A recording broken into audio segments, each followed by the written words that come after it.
Hi, I'm Jennifer from English with Jennifer. Some students may think that grammar was invented to make your lives miserable. I'd like to convince you that grammar is a tool, and once you master it, you can communicate clearly and accurately. So let's take the time to study a bit of grammar. Let's study the passive.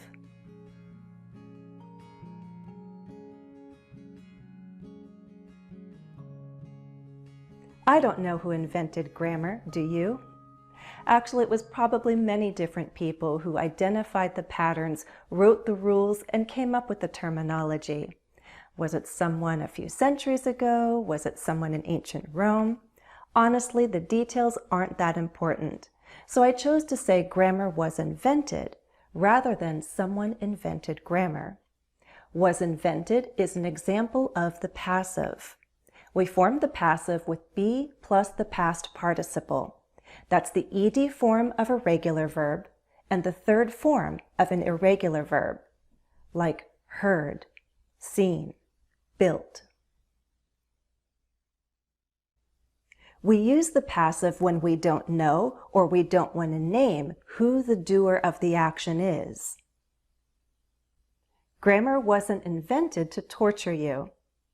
Invented by whom? Don't know, not important. The doer is also called the agent or the performer. In some sentences, there's not just a doer, but there's also a receiver. Transitive verbs, verbs that take an object, can change from active to passive by shifting the focus from the doer to the receiver. The object of a verb can become the subject of a passive sentence. Why did someone invent grammar? Why was grammar invented? Why did someone create grammar rules? Why were grammar rules created? I gave examples. Examples were given. So there are two voices in English. The active voice focuses on the doer of the action. The passive voice focuses on the receiver of the action.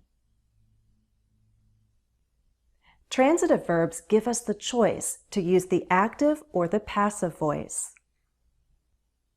Do I have to master grammar? What if grammar isn't fully mastered? The truth is that grammar is the way we all understand and agree how language works. There wasn't a single person who invented grammar, right? Grammar evolved over time. Language is still evolving. Take the verb evolve. Grammar evolved over time. Language is still evolving. In my examples, does evolve have an object? No. So can I form the passive? No. Only a transitive verb can shift back and forth between active and passive. Look, which of these sentences can become passive?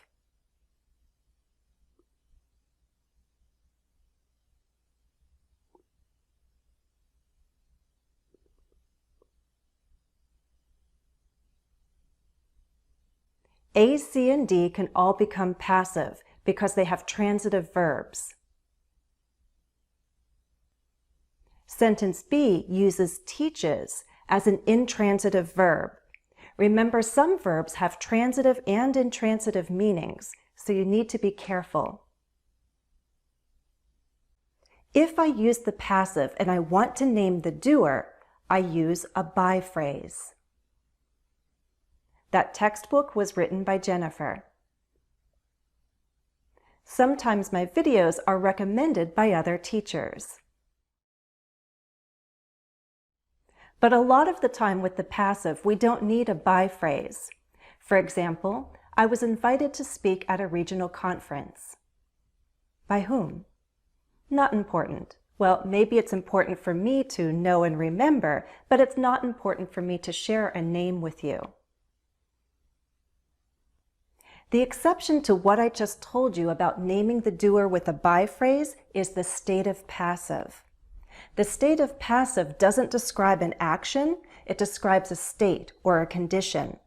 The stative passive is formed the same way, be plus a past participle, but we can use other prepositional phrases after the verb. Grammar is composed of rules. English is classified as a Germanic language. Jennifer is married to a Russian. All these passive verbs describe states. There's no doer of an action because there is no action. For more practice with the stative passive, check out my video on this topic. I'll put the link in the video description. Right now, we'll turn our attention back to the dynamic passive. These are transitive verbs that can be written in the passive or the active voice. First, let's make sure you can easily form the passive. Change all my sentences to the passive voice. Remember that the form of be changes to show time and to agree with the subject. The main verb is the past participle. Use a by phrase if you think it's necessary. 1.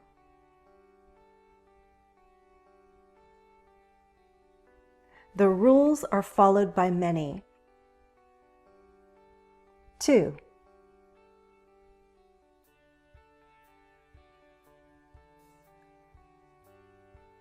New lessons are being created by our teachers. 3.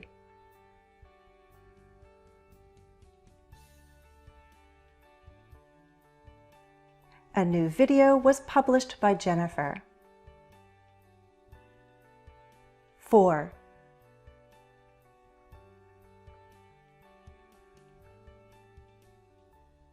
Different options were being evaluated by the team. 5.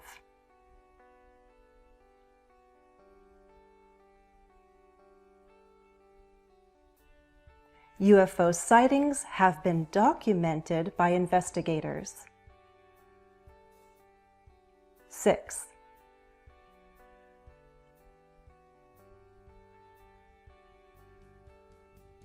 Sharks had been seen in the area. 7.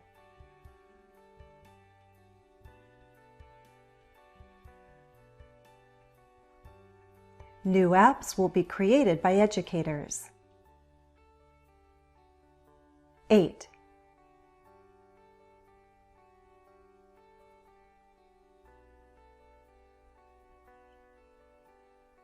Our actions are going to be judged by future generations. 9.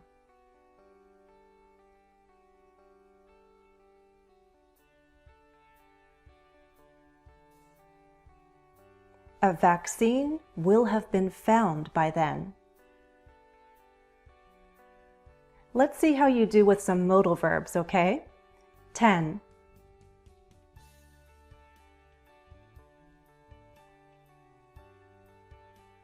The video can be paused at any time. 11.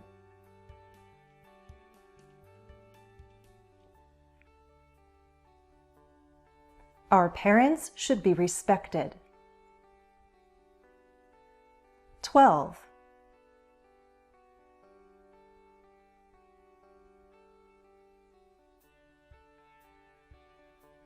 Grammar must have been studied back then. You may be wondering about other verb forms that we didn't practice, like the past perfect progressive. The truth is we don't really use the passive in those other forms.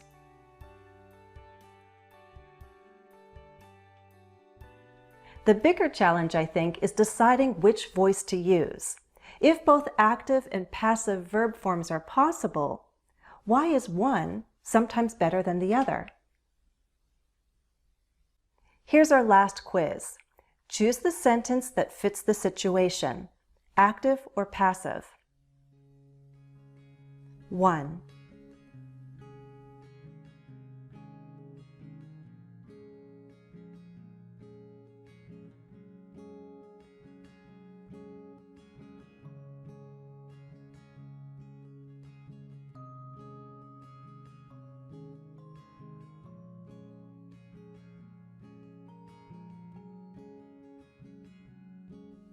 I'd go with the active voice. This is a job interview. The focus should be on the doer of the action, the job candidate. What can you do? What value can you add? Also in conversation, the passive isn't used as frequently. 2.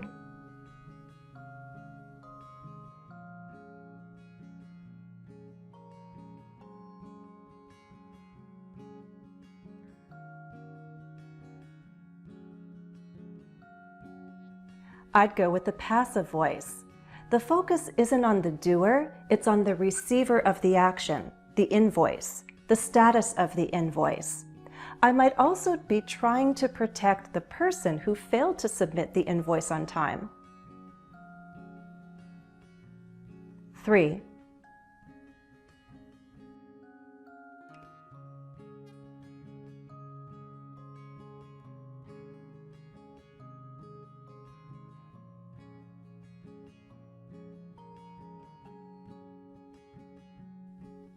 This is a trick question. Either one could work, but I'm going to go with the passive. Do you know why?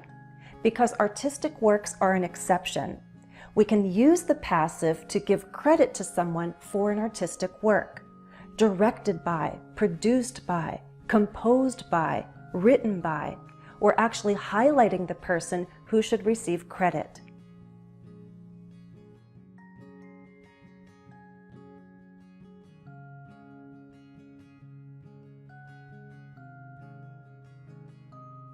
Four.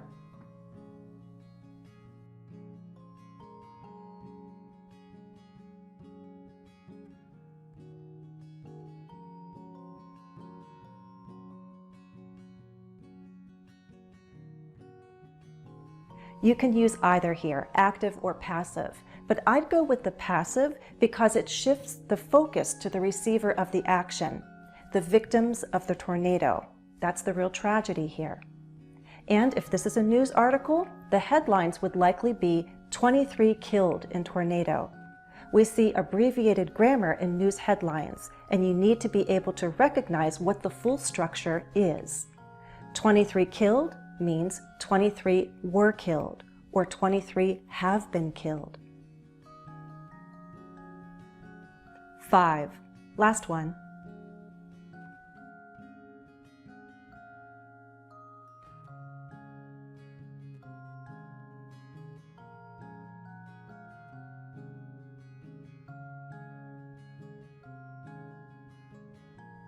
Here, I'd go with the passive because I think the focus should be on the receiver of the action, the elderly. It's obvious that some kind of authority is advising them to stay at home. Is it really important to name the authority? No. So remember some common reasons why we don't name the doer and why we leave out a by phrase. Because the doer is obvious, because we don't know who the doer is, because it's not important. And the exception is when we speak about artistic works and we're giving credit to someone. Then we use the by phrase. So when is the active voice preferred? Well, anytime we want to focus on the doer of the action. For example, the active voice is preferred in resume writing. This is when we want dynamic language. I led a team of 10 and consistently met our quarterly goals. The active voice allows me to focus on what I achieved. The passive voice is more common in formal English. Military medals, such as the Air Force Cross, are awarded to members of the armed forces for their distinguished service and valor. The grammar and the vocabulary make this statement formal. For this reason, the passive voice is also more common in scholarly texts.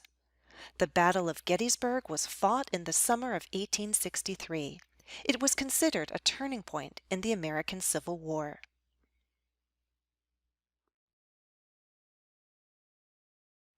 Before we end, I'd like to share 2 common sayings with the passive. When something is easy to talk about but hard to do, we have the expression easier said than done. Something can be said, something can be done. Which one is easier? The full idea is that a goal is easier said aloud than actually done. We're focusing on what we want to achieve. The focus is on the receiver, not the doer. Easier said than done. And the last one, nothing ventured, nothing gained. The full idea is that if nothing is ventured, then nothing is gained. You have to risk something in order to get something. The focus is on what we want to get, on what we want to achieve. Nothing ventured, nothing gained. Tell me if you agree with that saying, nothing ventured, nothing gained.